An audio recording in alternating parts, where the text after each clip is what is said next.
السلام علیکم، تجھ سے لاگے جو من پیا حال ایک لمحے میں کمزور پڑ جانے والے مرد، یہ ہے آپ کی اصلیت۔ یشیب کے کانوں میں ہیر کا کہا گیا فقرہ گونج رہا تھا۔ وہ اس وقت جھیل کے کنارے بیٹھا تھا، ہیر اور اس کی باتوں کو سوچتے ہوئے خود کو ملامت کر رہا تھا۔ ٹھیک ہی تو کہا تھا اس نے، یہی تو ہے میری اصلیت۔ کیوں میں کمزور پڑ گیا؟ کیوں جھانکا میں نے ان آنکھوں میں جو مجھے لے ڈوبی؟ اپنے ہی جال میں بہت بری طرح پھنس گیا ہوں میں۔ اس لیے تو میں نے اسے کمرے سے نکالا تھا کہ میں کہیں کمزور نہ پڑ جاؤں، اور اب وہ مجھے بات بات پر یہی طعنہ دے گی۔ بے شک وہ بیوی ہے میری، میں اس پر حق رکھتا ہوں، مگر جو سلوک میں اس کے ساتھ رکھ چکا ہوں اس کے بعد ایسا کچھ۔ یشیب نے پریشانی سے سر ہاتھوں میں گرایا۔ 10 منٹ کے بعد وہ مطمئن سا اپنے بکھرے بال سمیٹتا پچاروں کی طرف بڑھ گیا، جیسے کچھ سوچ چکا ہو۔ اس رات نہ صرف یشیب کمزور پڑا تھا بلکہ ہیر نے بھی کوئی مزاحمت نہیں کی تھی۔ پھر اس رات کے بعد وہ دونوں ہی ایک دوسرے سے نظریں چرائے ہوئے تھے۔ یشیب نے ہیر کو مخاطب کرنا ہی چھوڑ دیا تھا، نہ کوئی طنز نہ کوئی طعنہ، اور ہیر وہ تو پہلے ہی خود سے مخاطب نہیں کرتی تھی اسے۔ یوں خاموشی سے دن گزر گئے۔ جب ہیر کو اپنے اندر ہونے والی تبدیلی کا پتہ چلا، وہ بالکل بھی خوش نہیں تھی اس تبدیلی سے، بلکہ الٹا چڑچڑی ہوتی جا رہی تھی۔ وہ جانتی تھی یہ بات نہ تو یشیب کے لیے خوشی کا باعث ہوگی اور نہ ہی اس حویلی کے مکینوں کے لیے، اس لیے وہ کسی کو بتائے بغیر خاموش ہو گئی تھی۔ اس دن بھی وہ ماضی کو اور اپنے گھر والوں کو یاد کر کے افسردہ تھی۔ جب یشیب کی ذرا سی بات پر سیخ پا ہوتی، اب اتنے دنوں کی خاموشی کا لاوا اگل گئی۔ یشیب اس کی بات کے جواب میں کچھ بھی کہے بغیر کمرے سے باہر نکل گیا، اور رات کے 12 بج چکے تھے مگر یشیب ابھی تک نہیں لوٹا تھا۔ ہیر اس کے انتظار میں جاگ رہی تھی۔ ایسا کچھ غلط تو نہیں کہا جو اتنی اکڑ ہے واپس ہی نہیں آئے؟ مت آئے مجھے کیا، میں کون سا مری جا رہی ہوں انتظار میں؟ وہ سر جھٹکتی بیڈ پر آئی۔ میرا بھی اس بیڈ پر اتنا حق ہے جتنا یشیب افریدی کا۔ پہلے خاموش تھی، پر اب نہیں رہوں گی خان صاحب، اپنے حق کے لیے لڑوں گی، وہ خود کو تسلی دیتی چادر اوڑھ کر لیٹ گئی۔ رات کا نہ جانے کون سا پہر تھا جب ہیر کی آنکھ کھڑکے کی آواز پر کھلی۔ اس نے مندی بندی آنکھوں سے یشیب صوفے پر لیٹے ہوئے دیکھا اور دیکھنا ہی غضب ہو گیا۔ وہ جھٹکے سے اٹھ بیٹھی۔ صوفے پر لیٹ کر کیا شو کرنا چاہ رہے ہیں؟ یہی کہ میں اب بھی آپ کے لیے اچھوت ہوں، جس کے ساتھ آپ اپنا بستر نہیں شیئر کر سکتے؟ یشیب کچھ کہے بنا کروٹ بدل گیا۔ ہوں، یوں کہیں نا، اب آپ مجھ سے نظریں ملانے کی ہمت نہیں، بزدل انسان، بلند آواز میں بڑبڑائی۔ بزدل نہیں ہوں میں سمجھی، اور جہاں تک نظریں نہ ملانے کا مسئلہ ہے تو میں نے ایسا کچھ غلط کام نہیں کیا تم سے نظریں چراتا پھروں، اس لیے خاموشی سے سو جاؤ۔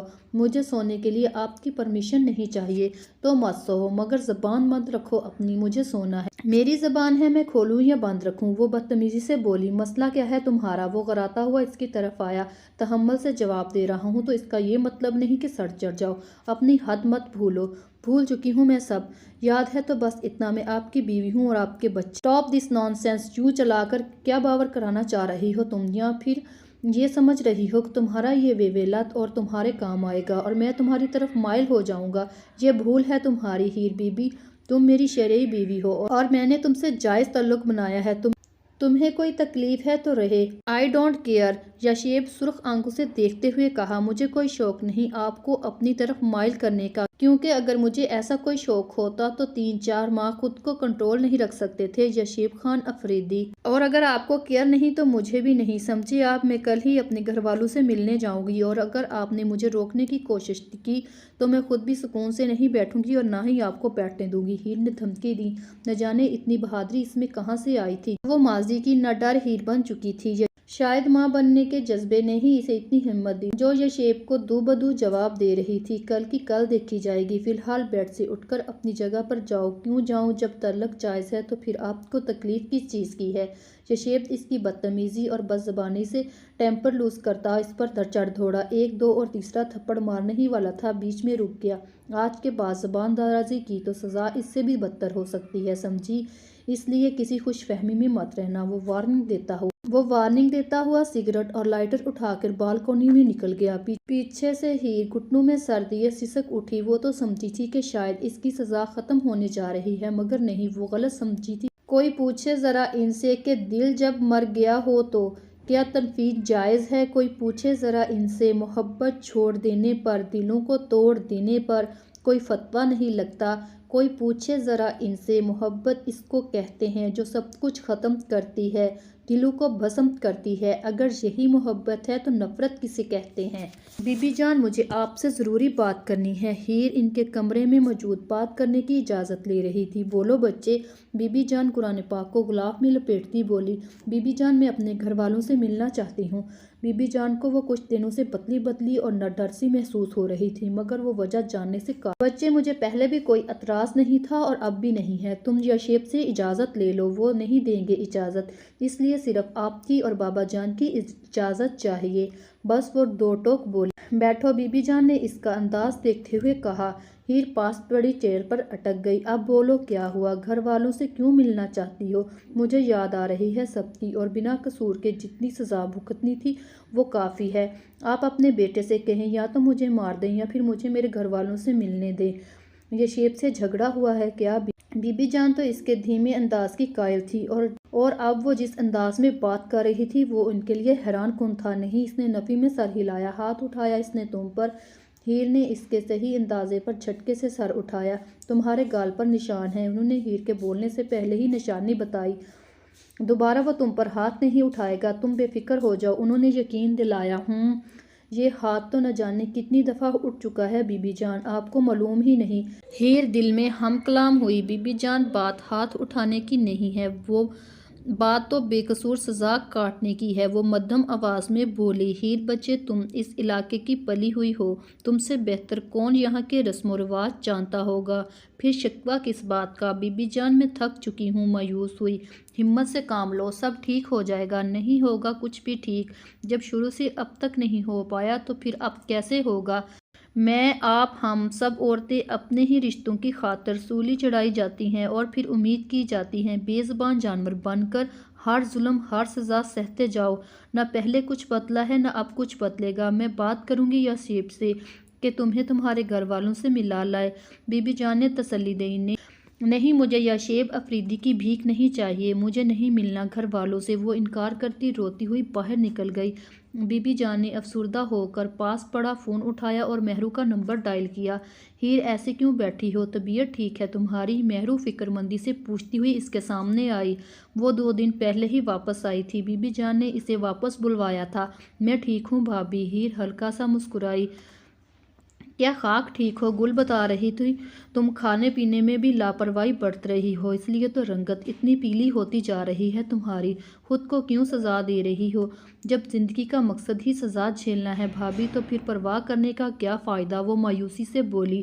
ہیر، یا شیب کا رویہ تو شروع دن سے ہی مناسب نہیں تھا، پر تم صبر سے کام لے رہی تھی، پھر اب کیا ایسا کیا ہوا ہے کہ تم اتنی مایوس ہو چکی ہو؟ میں پہلے ہی مایوس نہیں تھی بھابھی، اسی لیے تو صبر سے برداشت کر رہی تھی سب، پر اب وقت اور حالات مجھے مایوس کر چکے ہیں، اس لیے میری برداشت بھی ختم ہوتی جا رہی ہے۔ گھر والے بہت یاد آ رہے ہیں۔ میں یا شیب سے بات کروں گی۔ نہیں، مجھے کسی کی یاد نہیں آ رہی اور نہ ہی میں کسی سے ملنا چاہتی ہوں۔ دیکھو ہیر، جو مسئلہ ہے مجھ سے شیئر کرو پلیز۔ مہرو فکر مند ہوئی۔ بھابھی، مجھے کوئی مسئلہ نہیں، میں ٹھیک ہوں۔ تم بتانا نہیں چاہتی ہو تو اور بات ہے، میں تمہیں ایسی چھوڑ کر نہیں گئی تھی جیسی تم ہو چکی ہو۔ ہیر کیا کہتی خاموشی سے سر جھکا کر بیٹھی رہی۔ مہرو اس کے جھکے ہوئے سر کو دیکھ کر مزید پوچھنا مناسب نہیں سمجھا۔ اچھا، میں تمہارے لیے دودھ بھجواتی ہوں، پی لینا ورنہ میں خفا ہو جاؤں گی۔ جی پی لوں گی۔ ہیر اس کے پیار بھری دھمکی پر مسکرا دی۔ یشیب، وہ سیڑھیوں کے پاس اپنے نام کی پکار سے پر مڑا۔ کہاں تھے تم اب تک؟ جانتے ہو بی بی جان کتنی دفعہ پوچھ چکی ہیں تمہارا؟ مہرو نے فکر مندی سے پوچھا۔ مل آیا ہوں بی بی جان سے۔ کھانا کھایا؟ ابھی تو آیا ہوں۔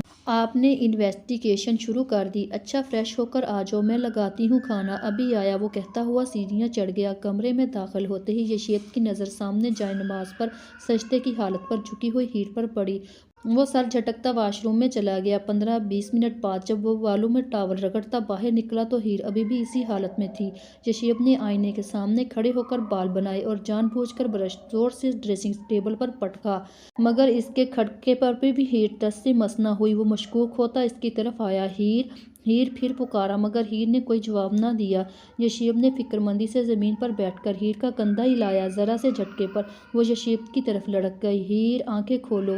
کیا ہوا؟ آنکھیں کھولو پلیز۔ وہ ہیر پر جھکا، اس کے گال تھپ تھپا رہا تھا۔ کیا ہوا ہیر کو؟ مہرو دروازے پر بھاگتی ہوئی اس کے پاس آئی۔ وہ اتنی دیر انتظار کے بعد یشیب کو بلانے آئی تھی جب کمرے کے آدھے کھلے دروازے سے ہیر کو گرے دیکھا۔ پتہ نہیں بھابھی، میں جب آیا تو سجدے کی حالت میں تھی اور اب میرے ہلانے سے ہیر آنکھیں کھولو ہیر، مہرو اس کے ہاتھ سے ہلاتی ہوئی پکار رہی تھی۔ یشیب ہمیں ہاسپٹل لے جانا چاہیے، جلدی کرو، پتہ نہیں کیوں بے ہوش ہو گئی ہے۔ جی۔ یشیب سر ہلاتے ہوئے جھک کر ہیر کا وجود اپنے بازوؤں میں بھرا اور باہر کی جانب چل دیا۔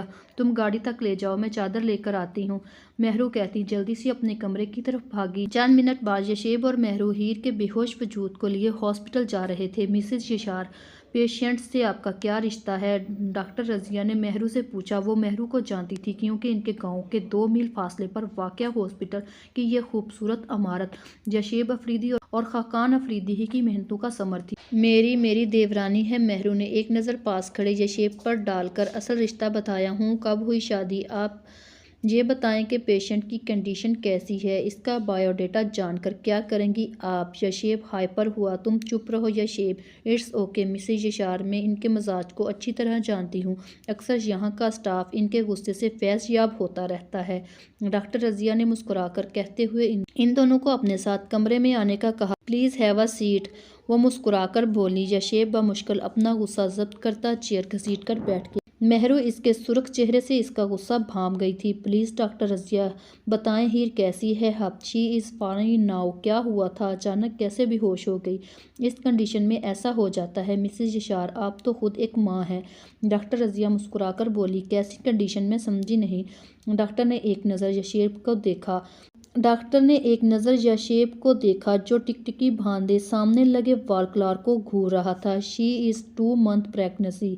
جی۔ مہرو اس خبر پر شاکڈ ہوئی۔ آپ نہیں جانتی کیا؟ نہیں، ایسی بات تو نہیں، وہ ایکچولی میں اپنے پیرنٹس کی طرف تھی، تب یہ خوشخبری ملی تھی۔ مہرو نے بر وقت بات کو سنبھال لیا۔ اوکے۔ ڈاکٹر رضیہ ہونٹ سکڑتے ہوئے مسکرائی۔ بٹ ہر condition is too much critical. ان کی ڈائٹ کا خاص خیال رکھیں، کافی ویکنس ہے جس کی وجہ سے وہ بے ہوش ہو گئی تھی۔ میں میڈیسن لکھ رہی ہوں، باقاعدگی سے میڈیسن دیں، کھانے پینے کا پراپر خیال کریں، 10-15 دن کی اسپیس سے چیک اپ کرواتی رہیں۔ جی، ہم گھر لے جا سکتے ہیں اب؟ مہرو نے اجازت مانگی۔ بالکل۔ Okay thanks. مہرو نے ڈاکٹر رضیہ سے ہاتھ ملایا اور یشیب کی طرف مڑی۔ یشیب اس کے مڑنے سے پہلے ہی کمرے سے نکل چکا تھا۔ واپسی کا راستہ خاموشی سے کاٹا۔ تم ہیر کو کمرے میں لے جاؤ، میں کھانے کو کچھ لاتی ہوں، مہرو نے سیڑھیوں کے پاس ہیر کے گرد سے بازو ہٹا کر یشیب سے کہا۔ اس کی ٹانگیں سلامت ہیں، خود چل کر جا سکتی ہے یہ، وہ پھنکار کر کہتا ہوا سیڑھیاں چڑھ گیا۔ مہرو ایک ملامتی نظر اس پر ڈال کر ہیر کو پکڑے آگے بڑھ گئی۔ بھابھی، مجھے کوئی اور کمرہ مل سکتا ہے کیا؟ یا پھر ایسا کریں مجھے بیسمنٹ میں ہی چھوڑ آئیں، وہاں میں سکون سے رہوں گی۔ اس حویلی میں بہت سے کمرے ہیں ہیر، تم کسی کمرے میں بھی ٹھہر سکتی ہو، پر یشیب کے کمرے میں نہیں، میں نہیں جاؤں گی۔ ہیر نے نفی میں سر ہلایا۔ اچھا ٹھیک ہے، تم میرے ساتھ میرے کمرے میں چلو، کل اپنی مرضی سے کوئی بھی کمرہ سیٹ کروا لینا، وہ ہیر کی حالت کے پیش نظر بولی۔ جی۔ مہرو اس لیے اپنے کمرے میں آئی۔ تم بیٹھو، میں تمہارے لیے کھانے کو کچھ لاتی ہوں، مجھے ذرا بھی بھوک نہیں ہے۔ بھابھی چپ رہو تم، اب میں تمہاری ایک بات نہیں سننے والی۔ مہرو ڈپٹتی کمرے سے باہر نکل گئی۔ ہیر نے ڈھیلے سے انداز میں گردن صوفے کی پشت پر ٹکا کر آنکھیں موند لی۔ کئی آنسو لڑیوں کی صورت میں آنکھوں سے نکل کر اس کے گالوں کو بھگو گئے۔ کب تک چلے گا یہ سب؟ پہلے تو میں اکیلی تھی مگر اب میرے مالک کیا کروں؟ میری سزا ختم ہوگی کیا؟ ساری زندگی مجھے اپنے ناکردہ گناہوں کی سزا جھیلنی ہوگی؟ نہیں میرے مالک، نہیں، مجھ میں اب اور سخت باقی نہیں ہے، مجھے معاف کر دے میرے مالک، معاف کر دے۔ ہیر سو گئی کیا؟ مہرو نے ٹرے ٹیبل پر رکھتے ہوئے پوچھا۔ وہ جلدی سے آنسو پونچھ کر سیدھی ہوئی۔ نہیں جاگ رہی ہوں۔ چلو پھر جلدی سے یہ سب ختم کرو اور میڈیسن لے کر آرام کرو۔ مہرو نے پاس بیٹھ کر زبردستی سے تھوڑا سا کھانا کھلا کر میڈیسن دی اور بیڈ پر لٹا کر کمبل اڑا دیا۔ ہیر نے تشکرانہ نظروں سے مہرو کو دیکھا اور آنکھیں بند کر لیں۔ کبھی کبھی انسان واقعی ہی ہار جاتا ہے، خاموش رہتے صبر کرتے امیدیں رکھتے رشتے نبھاتے صفائیاں دیتے اپنوں کو مناتے اور کبھی کبھی خود سے۔ مزید ناولز کے لیے ہمارے چینل کو سبسکرائب کر لیں۔ اگر ویڈیو پسند آئی ہو تو ویڈیو کو لائک اور شیئر کریں، چینل کو سبسکرائب کریں۔ شکریہ۔